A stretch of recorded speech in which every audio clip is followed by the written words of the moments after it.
এই তৃতীয় দিন হচ্ছে পাকা আম খাওয়া। আসলে রাজস্থানের দিকে এখনো ভালোভাবে পাকা আমটা ওঠেনি, তাই বাড়িতে আনাও হচ্ছে না। তো আজ নিয়ে এলো, তাই ভাবছি পাকা আমটা এরকম করে প্যাকেট থেকে বের করে ফ্রিজে রেখে দিই, তাহলে ফ্রিজ খুললে দেখাও পড়বে আর দেখলেই খেতে ইচ্ছা করবে, তখন কেটে খেয়ে নেব। আর যদি প্যাকেটে রেখে দিই, প্যাকেটে ফল রেখে দিলে তোমরা তো জানোই যে তাড়াতাড়ি নষ্ট হয়ে যায়। তো এই যে প্যাকেট থেকে বের করে নিলাম, আর এবার এখন আমি ফ্রিজে রেখে দেবো। শুনেছি এবার ওয়েস্ট বেঙ্গলেও নাকি প্রচুর আমের দাম, এবছর নাকি আম হয়নি বললে চলে। কি জানি এখানে পাওয়া যাবে কি না কিছুদিন পর, ভগবানই জানে। আমি আম খেতে খুবই ভালোবাসি, তবে একদম ভেদে যে পাকা আমগুলো ওইগুলো না, একটু লাল লাল হবে, শক্ত শক্ত থাকবে পাকা, ওই আমগুলো খেতে খুবই ভালোবাসি। তো দেখো তারপরে এই যে বসেছিলাম একটু বাইরে, এই কুকুরটা গেটের সামনে বসে আছে, তখন আমি এখান থেকে সরবো আর ও তাড়াতাড়ি বাড়ির ভিতরে ঢুকতে পারে। তো দেখো তারপরে আমি এই যে বিকালের কাজ বাজ সারলাম, মানে জল টল ভরে কুলারে জল ভরবো একটু পরে, বিকালের যা কাজ আর কি থাকে সেইগুলোই কমপ্লিট করব। আসলে আজকের ব্লগটা না সকাল থেকে করা না, বিকালবেলা থেকে করা, বিকাল থেকে রাত অবধি কী কী করব সেই সব দেখাবো। তাই আর ভিডিওটার প্রথম শুরুতেই ইন্ট্রো দিয়ে শুরু করিনি। তো চলো এখন হালকা করে একটা ইন্ট্রো দিয়ে নিই। হে এভরিওয়ান, আমি Tonni and welcome to my channel world of Tonni. আমার নতুন একটা ভিডিওতে নতুন বিকালে তোমাদেরকে অনেক অনেক ওয়েলকাম জানিয়ে নতুন একটা ভিডিও শুরু করছি। 3টে বাসন হয়েছিল দুপুরের, তো খেয়ে দিয়ে তখন না প্রচণ্ড রোদ থাকে, ওই 2-3টে বাসন যা হয় তা রেখে দিই, পরে যখন বিকালবেলায় কাজ কমপ্লিট করি তখন ওইগুলো ধুয়ে নিয়ে আসি। তো ওই 3টে থালা ধুয়ে নিয়ে এলাম। আর এই পনিরটা একটু আগে বর নিয়ে এসেছে, বললো আজ রাতে পনির রান্না করো, তাই এখন পনিরটা রান্না করব। কিন্তু তার আগে আমাকে কুলারে জল ভরতে হবে। আর তোমরা তো ক্যামেরাতে বুঝতেই পারছো এখন প্রায় সন্ধ্যা হয়ে গেছে, আর আজকে না অনেক লেটে ঘুম থেকে উঠেছি। ঘুমিয়েছিলাম 5:30টার দিকে, না 5টার দিকে ঘুমিয়েছি, আর ঘুম ভেঙেছে 6:30টার পরে, ভাবতে পারছো। আর এইখানে 7:30টার একটু আগে সন্ধ্যা লেগে যায়, তো অনেক লেটেই সন্ধ্যা লাগে ওয়েস্ট বেঙ্গলের তুলনায়। তবুও ওই একটা অভ্যাস হয়ে গেছে, তখন ওই 6:30টার পরে ঘুম থেকে উঠে তাড়াতাড়ি করে কাজবাজ শুরু করলাম। বিকেলের কাজ সেরকম বেশি থাকে না, যদি দুপুরের বাসন রেখে দিই ওই 2-3টে বাসন থাকে, তারপরে কুলারে জল ভরা, এমনি জল ভরা, ওই বেশি উঠোনে একটু পাতা পড়লে সেদিনে একটু উঠোনটা ঝাড়ু দিই, ঘর দুয়ার ঝাড়ু দেওয়া, ব্যাস এইটুকুই। তারপরে বসে থাকি, তারপরে আবার ওই পাশের বাড়ি থেকে দুধ আনা হয়, দুধটা ওনাদের দোয়ানো হয়ে গেলে আমি দুধ আনতে যাই, তারপর সেখান থেকে এসে সন্ধ্যাটা দিই, সন্ধ্যা দিয়ে আবার রান্না করতে চলে যাই। এই হচ্ছে আমার বিকালের কাজ। তারপরে রান্না কমপ্লিট করে বাবু আর আমার বর যখন ডিউটি থেকে আসে তখন ওদের খেতে দিয়ে ঘুমোতে যায়, আমিও খেয়ে দিই। তো দেখো কুলারে জল ভরে সন্ধ্যা দিয়ে আমি কিন্তু দুধটাও নিয়ে এলাম। আজকে একটু দুধটা আনতে দেরি হয়ে গেল, আর দুধ আনতে গেলে ওনার বাচ্চা ছেলেটা প্রসাদ দিল, জানি না কোন ঠাকুরের প্রসাদ, তবে প্রসাদই তো, তাই খেয়ে নিলাম। এই যে এখন প্রসাদটা খাবো। আর এত গরম পড়েছে, দুধ আনতে যাওয়ার সময় ওড়নাটা গায়ে দিয়ে গেছিলাম, গরমে মনে হচ্ছে আমি সিদ্ধ হয়ে গেলাম, তাই ওড়নাটা আবার খুলে রাখলাম। আর এখন বাড়িতে কেউ আসবেও না যে ওড়না পরে থাকবো। তো চলো এবার রান্না শুরু করা যাক। বললামই তো বর নিয়ে এসেছে একটু আগে পনির, ও বললো পনির রান্না করো। আর আমার বর পনির খেতেও ভালোবাসে, তো মাঝে মাঝেই পনির নিয়ে আসে। তো দেখো এই যে কালকের দুধটা জাল দিতে ভুলে গেছিলাম, পরে যে জাল দেব মনে নেই, তো তারপর ফ্রিজে রেখেছিলাম, ফ্রিজ থেকে আবার জাল দেওয়ার জন্য বাইরে নিয়ে এসেছি, আবার কি কাজ করতে করতে আমি আবার জাল দিতে ভুলে গেছি। আর দইটা ফেটে, মানে দুধটা ফেটে গিয়ে যে ছানা হয় না, পুরো ছানা হয়ে গেছে, তাই সরিয়ে রেখে দিলাম, একটু পরে কিছু একটা রান্না করব ওই ছানাটা দিয়ে। তো তোমরা তো জানোই এখানে পনিরের সাথে এই যে মটরগুলো না, ওই মটরগুলোও বেছে রেখে দেয় দোকানদাররা, তো তারপর প্যাকেট সিস্টেম করে রাখে, সেগুলো একসাথে নিয়ে আসে, তাহলে আর বাড়িতে মটর বাছার মানে একটা হেডেক থাকে না। তো অনেক সময় মটর পাওয়াও যায় না, তবে দোকান থেকে এইভাবে কিনে নিয়ে আসে বর, এতে আমার খুব সুবিধা হয়। এখন মটরটা বের করে নিচ্ছি, আর একটুখানি ভিজিয়ে রাখবো মটরটা, তারপরে পনিরটা কেটে নেব। তো দেখো এই যে মটরটা কিন্তু বের করেও নিয়েছি, এই যে পনিরের প্যাকেটটার সাথে একটু মটর লেগে লেগে আছে, ওই কোনায় কোনায় যে ইয়েগুলো হয় না প্যাকেটের, ওগুলোর মধ্যে ঢুকে ঢুকে আছে, তাই ছাড়িয়ে নিলাম। এবার এই চাকুটা দিয়ে পনিরটা কেটে নেব পিস পিস করে। আর তোমাদেরকে কি বলবো, এইখানকার পনিরগুলো খুবই ভালো হয়।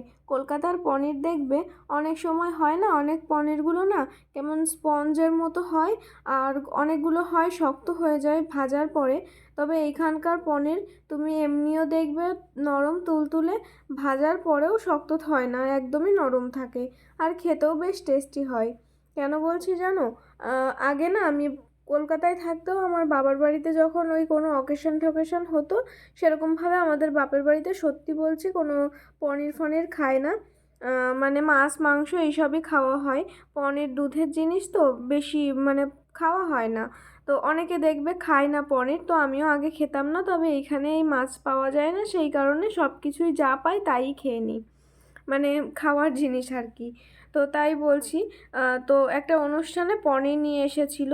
এছাড়াও আমি অনেক জায়গায় দেখেছি পনিরগুলো দেখবে অনেক সময় শক্ত শক্ত হয়ে যায়। কোনো অকেশন বাড়িতেও খেতে দিলে দেখবে অনেক পনির হয় শক্ত শক্ত। তবে এইখানে যেহেতু প্রত্যেক বাড়িতেই মহিষ আছে, মানে গ্রামের দিকটায়, তো টাটকা টাটকা দুধ দিয়ে পনির তৈরি করে তারা, সেগুলোই আবার প্যাকিং করেই হয়তো দোকানে বিক্রি হয়। তো এই জন্য পনিরগুলো যেহেতু টাটকা দুধের থাকে, একদম ভেজাল থাকে না, আর ভেজাল থাকলেও হয়তো অতটাও বেশি না, মানে ওটা ধরা যায় না। তো তাই জন্য পনিরগুলো এতটা নরম হয়, মানে তোমরা না খেলে বুঝতে পারবে না, খুবই সফট হয়। আমি অনেক দিন ওই হোটেলের মতো করে ফ্রাই না করে পনির রান্না করি, আবার কোনো কোনো দিন আলু দিয়ে ফ্রাই করে পনিরগুলো ফ্রাই করে এরকমভাবে রান্না করি। যেমন ধরো আজকে আমি আলু দিয়ে আর পনিরগুলো প্রথমে ফ্রাই করে নেব, তারপরে ওইভাবে রান্না করব। তো যাই হোক, দেখো কথা বলতে বলতে আমার পুরো পনিরটা কমপ্লিট হয়ে গেছে কাটা। তো চলো এবার এটাই আমি রান্না করব।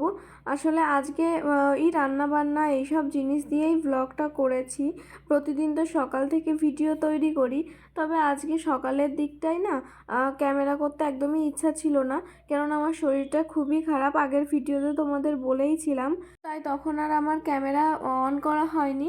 আসলে একটুখানি কাজ করছিলাম, আবার একটু শুয়ে থাকছিলাম, ওই করে করেই আজকে কাজটুকু করেছি। তো দুপুরের দিকটাই একটু ভালো লাগছিল। তারপরে তখন আর একটু ঘুমিয়েছিলাম, ভাবলাম হালকা ভালো লাগছে, এখন যদি আবার ক্যামেরা অন করে কাজবাজ করি, মানে কাজবাজ করতে গেলে তখন তো ক্যামেরা অন করব, আবার যদি শরীরটা খারাপ হয়ে পড়ে, তার থেকে এখন একটু ঘুমিয়ে নিই, ঘুমানোর পরে তো পুরো ফ্রেশ হয়ে যাব, বিকাল থেকে ভালোভাবে কাজ করব অন্য দিনের মতো। তো তারপরে যখন থেকে মানে পুরোপুরি ভালো লাগছে বললে ভুল হবে, হালকা ঠিক আছি, তো তখন থেকে আবার ভিডিওটা অন করেছি। তো দেখো এখানে আমার চালটাও ধুয়ে নিলাম। এবার আমি ভাতটা বসিয়ে দেবো একদিকে, আর এই গ্যাসে এখন আমি রান্নাটা করব। তো দেখো এই যে যে মটরটা আমি ভিজিয়ে নিয়ে রেখেছিলাম, ওটা আবার একটু ধুয়ে নিচ্ছি। আর ওদিকে আমি পনিরটা হচ্ছে একটু জল ছিটিয়ে দিচ্ছি, কেননা পনির যারা রান্না করে অনেক দিন প্যাকেটেও রয়েছে, 2-3 দিন হয়তো হবে, তো একটুখানি জল ছিটিয়ে নেওয়া মনে হলো আমার দিক দিয়ে ঠিকঠাক। আর এই যে জলের বোতলটা দেখছো, আমার সব সময়ের সঙ্গী, মানে যখনই আমি কোথাও যাব, হয়তো কলে কাজ করছি বা বসে আছি বা রান্না করতে এসেছি, সব সময় একটা বোতল আমার কাছে রেখে দিই, কেননা যা গরম পড়েছে, জল না খেলে আমার জীবন শেষ হয়ে যাবে। সব সময় শুধু জল খাই, ঠান্ডা জল খেতেই থাকি, এমন না যে খুব ঠান্ডা খাই, হালকা ঠান্ডা খাই। তো দেখো এই যে জিরে নিয়ে এসেছিল, তাই জিরেটা এখন ঢেলে নিলাম। ওদিকে কড়াইটাও বসিয়ে দিয়েছি, গরম হয়ে গেলেই তেলটা দিয়ে দেব। আর দেখো আমি জিরেটা ঢেলে নিলাম, এবার আমি তেলটা কড়াইটা গরম হয়ে গেছে, তেলটা দিয়ে দেব।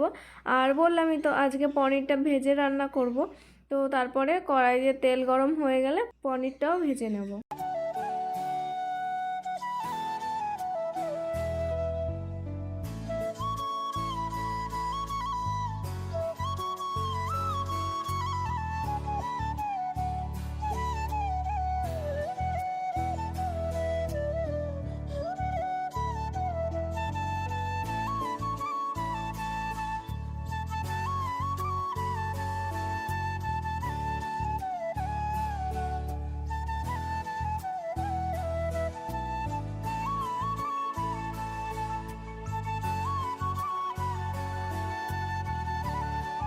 দেখো এই যে পনিরটা আমি কিন্তু কড়াইতে দিয়েছি, এবার হালকা হালকা লাল লাল হবে সেরকমভাবে ভেজে নেব।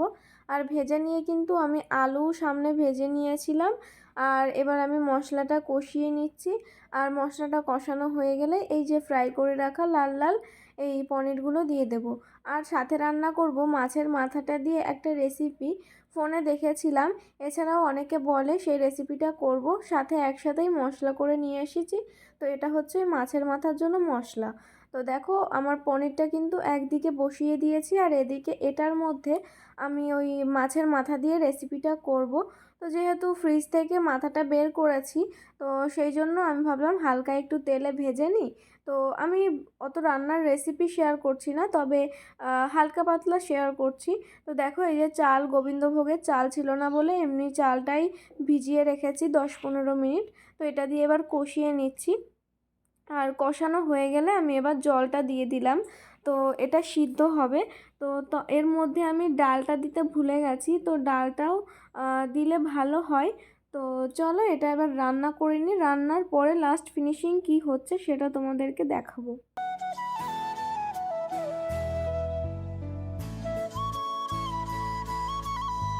দেখো ঢাকনা দিয়ে তো তখন ঢেকে রেখেছিলাম, আর এখন কিছুক্ষণ পরে ঢাকনাটা খুলে দেখছি যে কতটা কি হয়েছে। তো আর হালকা একটু হতে হবে। তো দেখো এই যে এবার আমি আবারও একটুখানি ঢেকে দেবো। ঢেকে দেওয়ার পর যখন একদম শুকনো শুকনো হয়ে আসবে তখন নামিয়ে দেবো। তো দেখো এই যে আমাদের পনির রান্না হয়ে গেছে। আর পনিরের কালারটা ঠিক কেমন এসেছে তোমরা তো দেখতেই পাচ্ছ। আর বর খেয়ে কিন্তু খুবই ভালো বলেছে। অবশ্য আমার সব হাতের রান্না খেয়েই আমার বর খুব তারিফ করে। হ্যাঁ, মাঝে মাঝে হয়তো ইয়ার্কি মেরে বলে যে ভালো হয়নি, তবে পরেও বলে যে না, খুব সুন্দর হয়েছে। আর এই হচ্ছে রেসিপিটা। আমি যে এটার কি ঠিক নাম দেবো আমি বুঝতে পারছি না। আমি মুড়িঘণ্ট রান্নার চেষ্টা করেছিলাম, টেস্টিও হয়েছে খুব, কিন্তু ঝুরঝুরে হয়নি। হয়তো একটু জল কম দিলে ঝুরঝুরে হতো। তো এখন আমি খেয়ে নেব। চলো আজকের মতো ভিডিওটা এই অবধি, দেখা হচ্ছে নেক্সট ভিডিওতে। ততক্ষণ অবধি বাই।